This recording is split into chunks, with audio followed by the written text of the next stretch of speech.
Hi everyone, this is another episode of In the Storm. Today I'm going to be talking to you about how God saved me from weed addiction. So, if you know, when someone is addicted to weed, it kind of comes along with other stuff.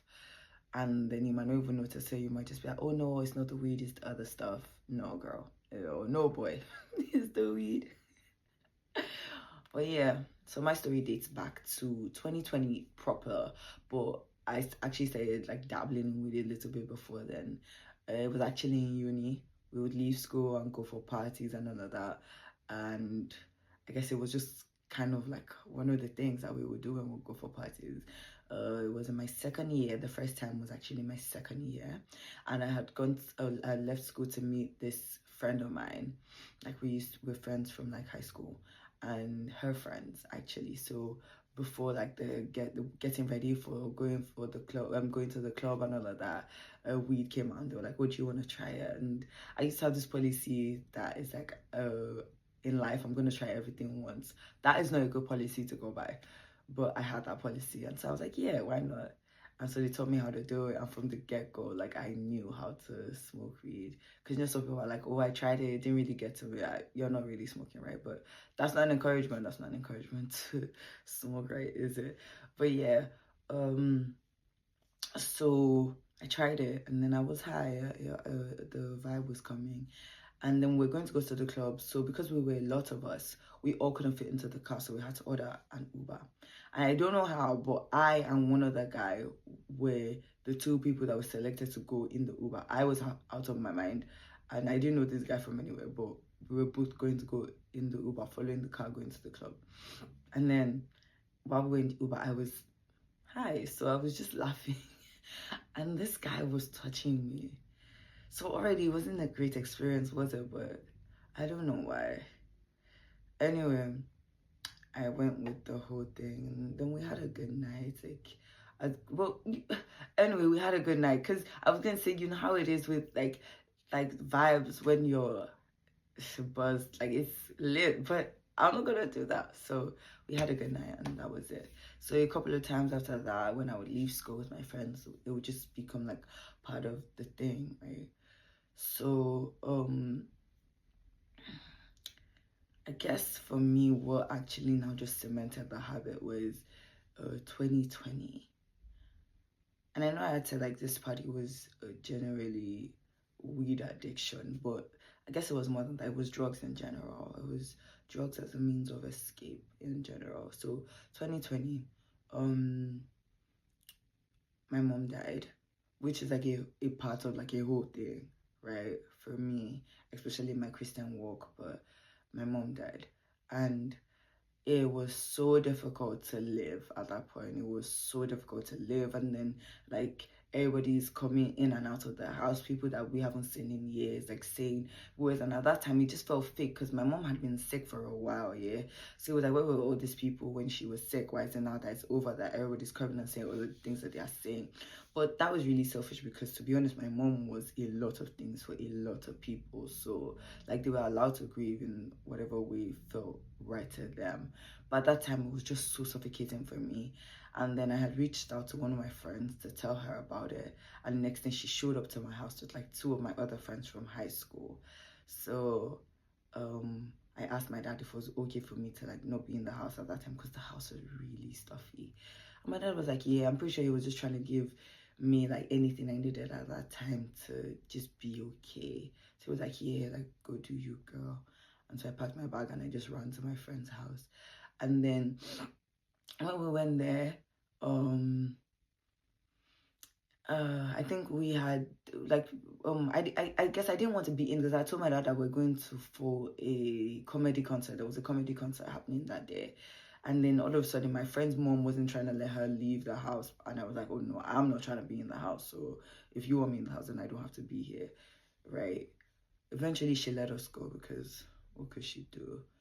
And then my friends and I now decided to go to a lounge club. It wasn't really a club, it was like a lounge bar type of vibe thing. Yeah, and then they got a table and all.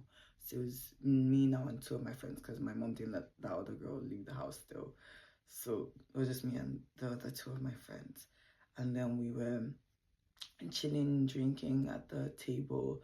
And then next thing my friend was now like, she was trying to like give me Molly. Because you know how Molly is. Like, Molly is such a feel-good drug. And because you know, like when God saves you from these things, right? Like, you then need to do the work to renew your mind. So in my mind, I'm still like, but I know now that, you know, that's not where I want to be.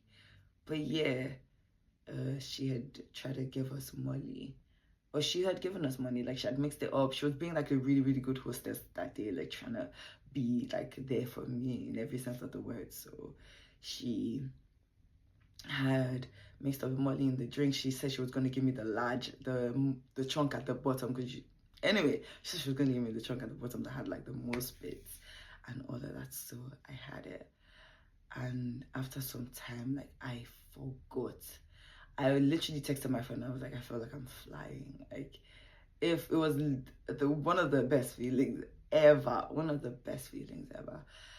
And I just completely forgot everywhere. I forgot where I was, and I was just like in that euphoric state. But then now I texted my other friend that I was flying, but she wasn't the one that was there. She was the one that was back at home, so she was yelling at my other friends, and it kind of ended up in a mess. And I was talking for hours and hours. But you know, just unburdening myself, because the thing with my mom is a little bit complicated. So I wasn't able to tell anyone the whole thing at that time. So it just gave me that leeway to just talk and say everything. Right? But it was really disturbing for my friends. I'm not gonna lie. It was extremely disturbing for them because what I was saying was things that they had never heard before. They were not necessarily like equipped to deal with. Like once my friend, I was talking 4 hours straight. My friend couldn't sleep because now we've gone to the club. We've turned up. She wants to go and sleep. She couldn't sleep. She started crying, and then I texted, like when she's like shut up, when she like forces me to be quiet, and I start texting on my phone, and I'm texting my other friend that's not there. I don't even know. Okay, I think she was in the country, but she was in her own house, and I'm texting her. I sent her this long message of everything that had gone on, and it wasn't the best. It wasn't the best at all, but that's what I did. And yeah, but I was just trying to get myself to the happy place that I needed to be. And for me, that was purging out all of those memories and seeing all the things that I hadn't said in a while, and, you know, just getting it off my chest and all. And so I did that. And, you know, so I now, after that experience, I now just started associating, like, if you have a negative emotion, I would even tell people, if you have a negative emotion, do Molly. Molly will make you happy. If you're stressed, smoke weed. Like, that was my habit. That was my thing. Not that I even knew when it was now becoming a whole thing, because I actually even started with edibles. Like, then Nigeria was in a much better state economy-wise, so we would get this huge saucer of edible cookies, and they'll be for like maybe like 4K or 5K. We get like 4 or 8, actually 8, because I remember it would be 4 on my hand, and maybe for 5K or 4K of huge edible cookies. You can't eat one. You shouldn't eat one, actually. And then got these huge ones, and it was like so cheap. And that's how I started, and eventually I started moving to it, but I couldn't get my own source, but I had friends who could, and then I started developing my community of people that will always just smoke together. Would just always be somewhere in my estate smoking weed. It was really nice at that time. It was really nice. It wouldn't be all the time, it would be once in a while. But then I now summoned up the courage to get my own source, and that was it. Like, I was smoking at home almost every day, almost every week. At some point every day, to be honest, because I remember having an argument with someone at some point, which is so funny now.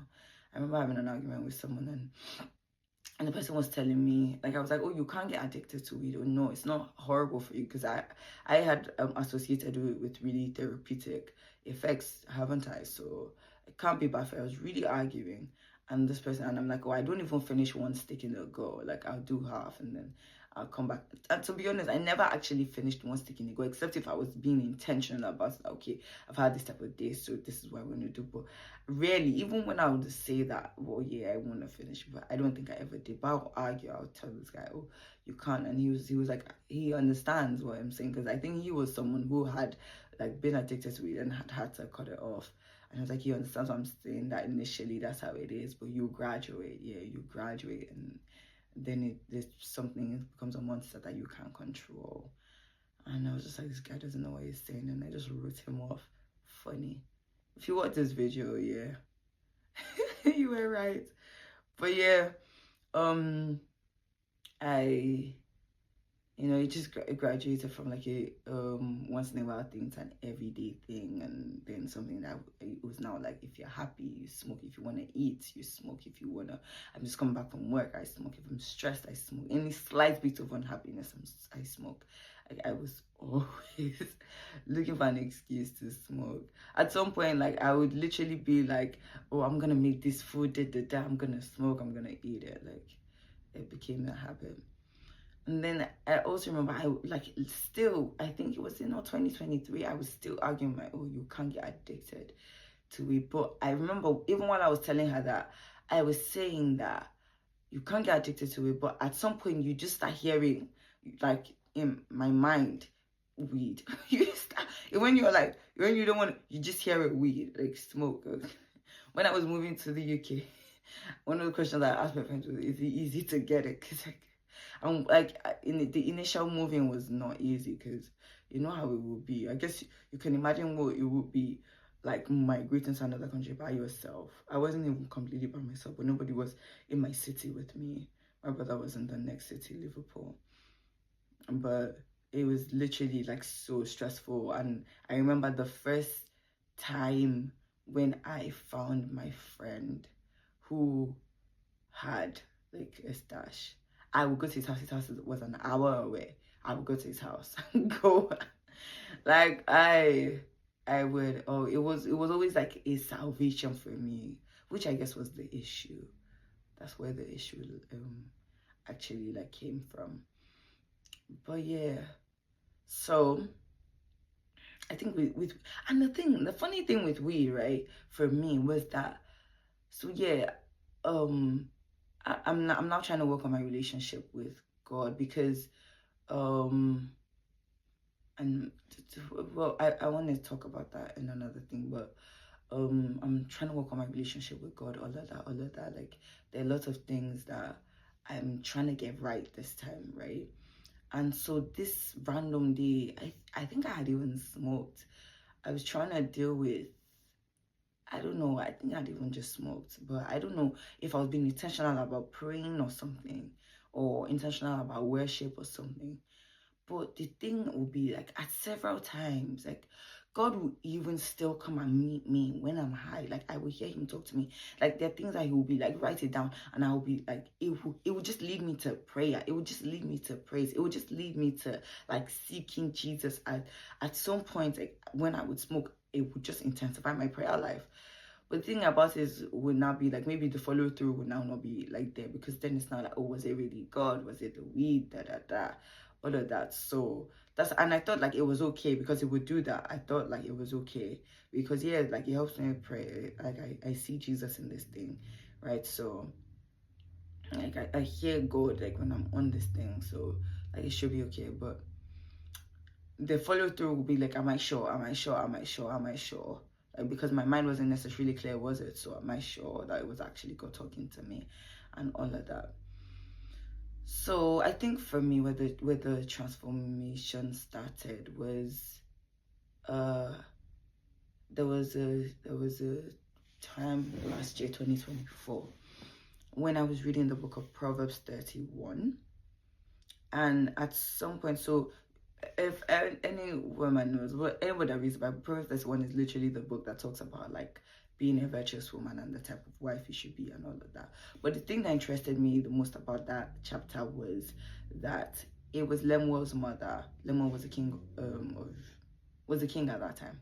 I'm not gonna say the city because I'm not necessarily sure, but Lemuel was a king at that time, and it was Lemuel's mother that was talking to him about it. And I felt like, since it was coming from a woman's point of view, right, like I can trust it. I can trust, like, a woman will obviously know what type of wife you should be because she's a woman. Do you understand? She knows what a husband needs and all of that. So I could trust it. So I was reading it, and before you get to the part of the virtuous woman, she's telling Lemuel that he should put aside drink that confuses the mind. She's like, it's not for kings, right? So she's talking about wine, that wine is not for kings because it confuses the mind and it doesn't allow you to exert judgment the way you should, right? And what I just took from that was like, I'm a king, right?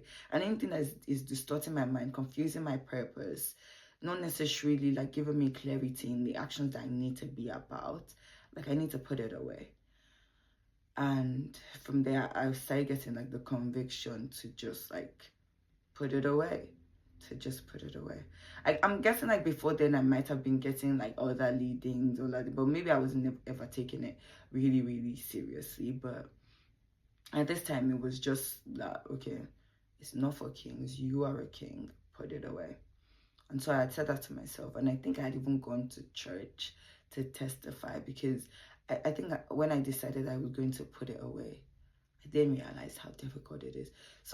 I saw a quote that was like, everybody thinks sin is freedom until you try to stop. Once you try to stop, you realize that. You don't know where you started doing this thing and then something took over. But yeah, I realized I couldn't do this thing by myself. I remember I would talk to God and I'll be like, God, I don't think I can stop this thing by myself. But I don't know who to tell because if I tell anyone, I'm not going to listen to them. I'm gonna lie. If I say, oh, be my accountability partner, if you're not here with me, I'm gonna lie. I'm gonna lie about it, and I'm not going to do it. I'm not going to. So I had gone to church and I had spoken to my pastor. And the thing about my pastor, which is very interesting, and shout out to Harvesters Manchester. But the thing about Pastor Fojo is he asked me, I was like, oh, Pastor, I'm dealing with addictions. He was like, what addictions? And I said, weed. Which is so weird because he's like an older person, so I don't know what older people think about all of these things and all. But he wasn't even fazed, not at all. And he was just like, he just handed me to someone else. And that person has been so instrumental in like God's work in my life that I don't even know what to say, but hello, thank you. But yeah, so I had gone to church. I told somebody in church I got an accountability partner, but still I didn't stop smoking. I put it away for some time, but I was still on it. Like it will get to that point where it's like I'll still be on it. But okay, I remember what actually motivated the stop in me. Last year, I was sad a lot. 2024, I was sad a lot. Like, it was even bad that, like, my friend's mom started to notice that was, like, I became depressed or something. I would never say that to myself. I would never say that I was depressed. But I know I was easily sad. Like, I wouldn't even know where the sadness is coming from. But there was literally one day I was walking home from work and I was sad. Anyway, and then I would try to smoke, but even at that time, like, the smoke would just scream at me sometimes. My mind would just be screaming at me, like, it wouldn't help. And like, this was something I used to help at before, but I don't know, when I would smoke, my mind would be so unsettled. Like, my mind, when I was smoking, my mind would tell me to stop smoking. While I'm high, my mind would say, stop smoking. It was so funny. So it stopped being the escape that I needed to be, and then I knew I needed to drop it. And then I was trying to drop it, all of that. Fast forward to 2025. Randomly, I was praying. We do NLP every morning. That's next level prayer. So one of the NLP mornings, I was praying. And while I was praying, I just heard the Holy Spirit tell me, go and throw everything away. And I was like, and I was not even, because normally when he says stuff to me, it takes me a while.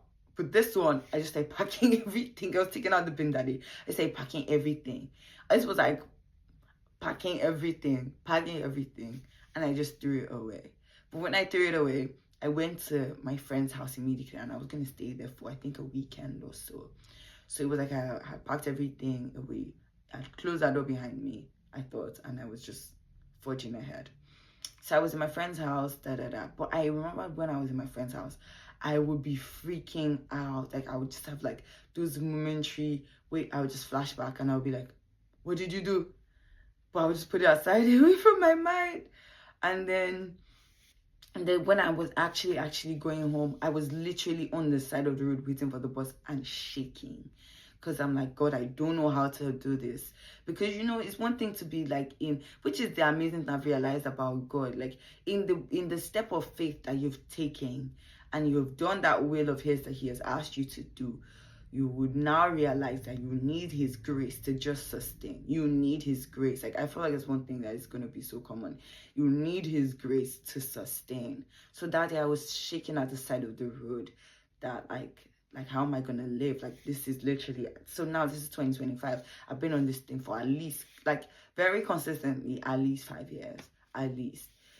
So I'm like, this is the only way I know how to deal. Like, because, you know, we would ask questions like that. Well, how do you deal with situations? How do you deal with life? Is what we would say. How do you deal with life? And like, people would say window shopping, people would say alcohol, some people would say sex. I would also always say weed. So now it's like, okay, how am I gonna deal now? Because I'm still by myself. I'm still in this place. Like, things could still happen. How am I going to deal? And I just remembered at that time there was a verse that just came up in my head. And it was that, I think this is in Hebrews 12 or Hebrews 13. And it's like, we do not have a high priest who is untouched by our weaknesses, yet he did not sin. And then come boldly, the later part of the chapter says, come boldly to the throne of grace and obtain mercy. Another version of that says, come boldly to the throne of grace and ask for help. Ask for help. I remember this verse would come to me a lot of the times when I was sad and like weed wasn't just cutting it, and I would just be crying for no reason, and it would just be like, come boldly to the throne of grace and ask for help, and I would just scream, help me, Jesus. And so this time again, I went to Jesus and I was just like, help me. And I was just flooding my mind with worship songs, because the devil wants you to believe that you cannot do it. That's why he brings all those faith, and it's like, oh, how are you going to live? It's something that you've been relying on now. Now you've let go of it. How are you going to live? And for me, I knew that since I've thrown it away, like, it was like full packet, and I've thrown it away into the bin. I'm never going to buy it again, because my 50 pounds that I've wasted like that, you know, plus my accessories, I had the cases, I had the grinder, I had not them cheap grinders, I had the grinder and all of that. I've thrown everything away, so I don't even have a fallback on at all, not at all. And it's now like, no, I'm not gonna buy it again. And so I was just, you know, flooding my mind with worship and flooding my mind with praise and all of that. And so while I was doing all of this, I tried to call my accountability partner, but then I was going to see her in church on Sunday anyway. So on Sunday, I spoke to her and I'm like, okay, so I've done this thing. I've spoken to God about it, but I just want to know, like, because the thing about it, and God is amazing because he has now been like consistently meeting, like giving me a word for that situation, like in his word, in his teachings, in messages from my pastors. Like, he was literally like, I was literally asking her, I was like, how do I now, there's a gap in my life, how do I like deal with sadness, how do I deal, basically. And she was like, your soul needs to be filled, and the only thing that can fill it is the word of God. He says that once you come to him like when you're thirsty, and he will give you the everlasting water, and you will never thirst again. You will never thirst again. And so I think even that morning, because I always try, when I go to church, I'm always telling God, please put a word in the mouth of my pastor. And he was preaching about something completely different. If it was last month, he was talking about success. So this was completely unrelated. We always have a theme for the month. So if it was last month, he was talking about success. This is completely unrelated. And he now says, there's some people here, you have emotional pain. And I know for me, that was the thing that weed was trying to cover. Like, all the things with my mom, and God has given me closure, because the thing about our father is, if you ask him, like, he has answered a lot of questions that I had concerning this thing. Like, time and time, he has taken me through that process. But just in the dealing with emotional pain, I didn't learn how to deal right. So this was what I knew, right? So that day, my pastor was like, if you have emotional pain, right now, God is touching you. So even with that, like, the freedom, the deliverance, it began. And then I did the work of consistently, because now, yes, we've dealt with it, we've thrown everything away, the urges still come. The urges still come. But there was something I learned this Wednesday, literally, in on Sunday. This Wednesday in church, because we have Wednesday service. And Pastor Bolaji as well, he was talking about something completely different. He's talking about, like, he's trying to take us through the Bible and understanding, like, seeing Christ in the Bible, in different parts of the Bible, not only just in the gospel, but in every part of the Bible. And I think it's actually called the word diet. That's just how I described it. But yeah, he was talking about pattern disruptors, and he was like, if you're dealing with a habit, he actually said masturbation. If you're dealing with masturbation, which low-key was one of the things that came with weed for me, right? And also pornography and all of that. So as I said, weed might be the thing, but then it just has branches. So all of those branches need to be cut off and surrender to Jesus, to be honest. Like, it's the thing that I am on every day, because that's part of righteousness, isn't it? Shining brighter and brighter until the perfect day. So he was talking about pattern disruptors, and he was like, when you have that urge, now you need to stop, you need to starve that source. Any movie, anything in your eye gates or your ear gates that lead you to that source, you need to starve it. You need to listen to the right music, you need to listen to the right movies, you need to, things that would just not amplify that urge, or amplify, or require that a reaction like that. You need to starve it. Once you do that, you need, now there's a void, and you need to fill that void with something else.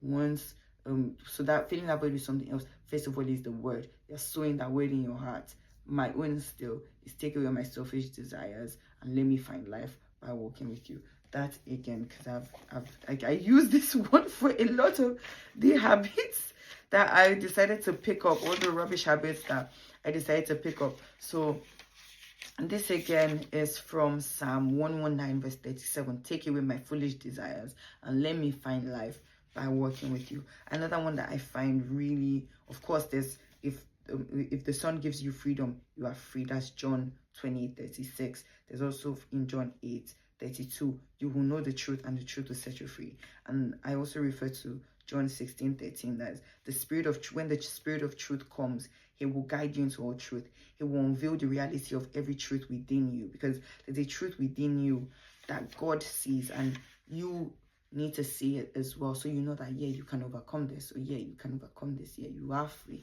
yeah, you don't need to be tied to these shackles anymore. You can do it. You can do it. Because maybe for some people, like, it's too difficult, I'm not going to even try it. But yeah, you can do it. There's another one that is but you beloved, this is from Jude 1:20.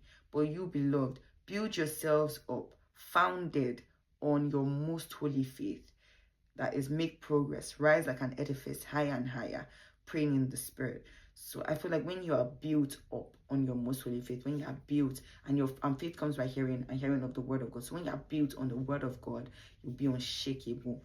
You know, so these are some of the words I need. So he was like, you get those words that you say when the urges arise, and then you now start building new habits. So he said something about exercise. He said something about calling friends that would just help you, like, disrupt all of these urges. And then slowly, because for me, like, I'm not trying to say the urges don't come anymore, they do still, but over time, which is so amazing, and I sometimes give thanks to God every time, like, it's just gone. Like, the urges, they've reduced and they've reduced and they've reduced, and now I know to turn to God, because I feel like, for me, a lot of it was I didn't know how to deal with my emotions. So, like, with my emotions, I turn to God. I do, like, I would literally put on a message and be listening, because there's something about the praise and worship in my church that you just forget, and you're just reminded of who God is. And he said that his strength is made perfect in our weakness. There's another verse that says, blessed are you when you're at the end of your rope, because with less of you, there's more of God and his rule. So,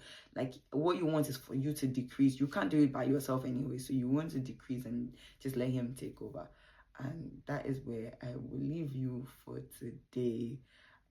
God is still doing the work with me, and I know he has just started with you as well. I love you. Bye.